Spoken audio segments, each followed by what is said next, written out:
It's been a couple of days, boys and girls, but I come back to you after a couple of days with some exciting news. One big piece of news, one less big piece of news, but significant news. You're probably more interested in the second piece of news than the first piece of news, but the first piece of news is very important. I have finally had the results back from my echocardiogram that I had a couple of weeks ago. Went down to the hospital, had the whole scan of the heart thing, saw my GP yesterday, or spoke to them on the phone. In fact, still no face-to-face GP appointments, but I had an appointment with my GP yesterday, who confirmed that based on, it was very odd the way they worded it. I'm not completely out of the woods, I don't think, but they said based on what they were able to see from the echocardiogram, they couldn't see that there was any problem with my heart. Now, that doesn't mean I'm officially done with worrying about this. I still have an appointment with the cardiologist in September, who obviously knows more about this kind of thing than my GP does, and they did warn me that there is a chance that the cardiologist will want to do further tests to try and find out what caused the problem that ended up with me in hospital with a heart rate in the 180s. I think it was 180s, it was 160s or 180s, it was high. But yeah, they might want to investigate that further. But bearing in mind, I wear a ring that tracks my heart, amongst other things, and a watch that tracks my heart, amongst other things. I have got a lot of data for my heart rate. And as I said to the GP on the phone yesterday, I can go back like 4 or 5 years, because before I had the Apple Watch, I had a Fitbit. I've been tracking my heart rate for a long time. I have all the data. That day when my heart rate shot up through the roof and wouldn't come back down is very much a one-off. There are no other examples of that in the data that I've got available covering the last 4 or 5 years of it ever being anywhere near that high. So fingers crossed it was just a weird thing that happens sometimes. I've done a lot of reading about spiking heart rates and irregular heartbeats, and sometimes it can just be the electrical signal in your heart goes a little bit fruity for a little while, and usually it goes back down on its own, and sometimes you need a little bit of help getting it to go back down. It's just one of those things that can happen. It doesn't necessarily have a cause, and it doesn't necessarily indicate any further problems. So fingers crossed that's the situation that we're in. And the really exciting thing off the back of that is they did say I am now able to go back to the gym, which is awesome, because less than a week before going into hospital with the heart thing, I joined the local gym that's walking distance from my house, paid them a full year's membership up front, went twice, and was then told by the doctor that I wasn't allowed to do any exercise. So I've spent, it's like 2 months without being able to do any exercise. It's been rubbish. It really has put a lot of a slowdown on the whole Fit by 40 thing that I've been working on this year, because I find it really difficult to motivate myself to follow a diet when I'm not seeing any immediate result from it. And that immediate result doesn't have to be on a scale, it can be in the gym. If I see that the changes I'm making to my diet are helping me improve my performance from week to week in the gym, then I take that as a huge motivator, and I've not been able to have that. So as of Monday, I will be back in the gym, which is awesome. So that's awesome piece of news number one. The other piece of news that we've got is we had Andy's review with CAMHS this morning. It's normally an annual review. At the moment, he's having them every 3 or 4 months while we try and figure out his new medicine. It was a very quick appointment. It was really just a check to make sure that there were no issues with the medicine. We explained, we talked about how often he was having meltdowns, how we were dealing with them, the medicine that we were giving him and how that was helping him when he had it. We talked about the fact it sends him to sleep.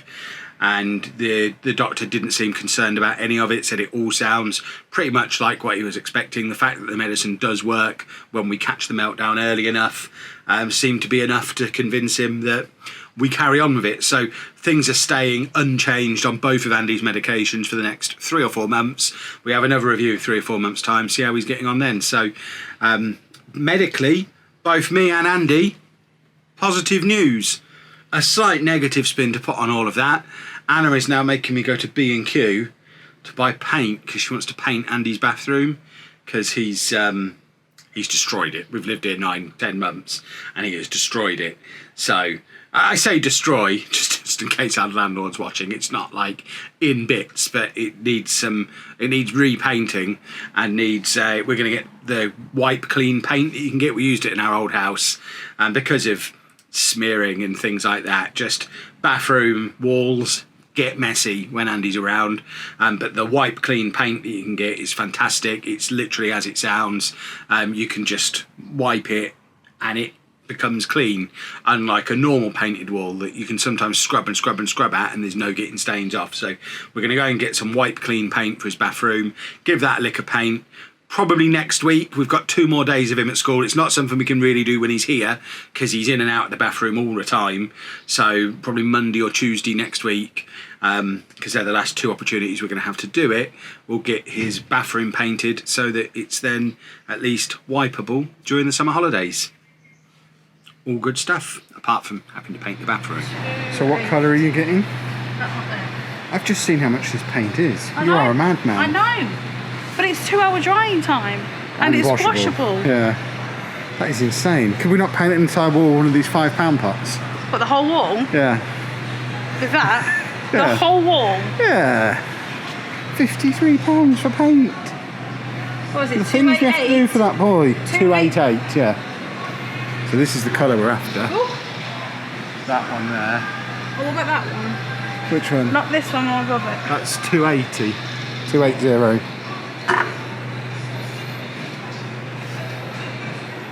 You're only getting 1 pot, aren't you? Yeah. 2, 8, 2, 7. Do you want some chalky furniture paint while we're here? 9. Just get the one that you're holding. Yeah, but this one's quite dark. It's fine. We almost made a terrible mistake because the colours we liked were this one, which is not the washable one. We want modern emulsion, not estate emulsion, which means we can't get the colours that we wanted. 214. The colour of that is arsenic. 214.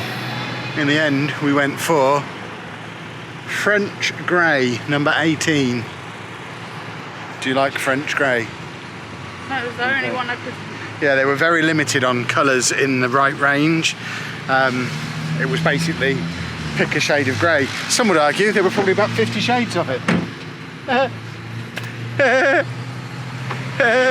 Hear that background noise? That's why this video is being cut short. I'll stop it for you so you can hear me. So we've got the fan going off. We have the air conditioning going off. And I can stay like this for maybe a minute before it starts to get crazy hot again. We got Andy home from school yesterday and we're pretty much in a heat wave now for the weekend. I'm recording this Saturday lunchtime. We've got 1 AC in here, we've got 1 upstairs. The 3 of us are spreading ourselves between the 2. Obviously there's only room for me in here. They're huddled around the other one. It is too hot to go and do anything. I walked into this office this morning and it's 29 degrees in here, which is just crazy hot. It's too hot. So yeah, we can't really film anything because the options are having that noise that you heard before rumbling away in the background, which is not good, or me being absolutely drenched and dripping in sweat, which is not good. So we cut that video short.